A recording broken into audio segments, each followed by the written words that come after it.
This is our homework help page for Unit 1 Math. It's all about place value and rounding. Hopefully everything is a review from what students have studied in 3rd grade. And all the homework that's sent home is a review of what we've studied the previous week.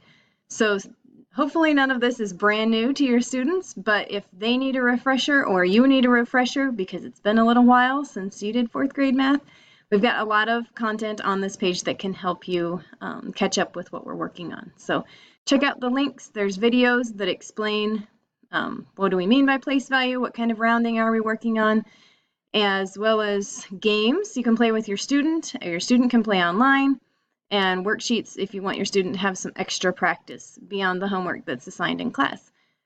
Of course, you can always contact me if you feel like you or your student needs any extra help or explanation, and I can also assign practice work from Think Central if that's something that you're interested in. So hopefully this is helpful for you as you work on place value and rounding.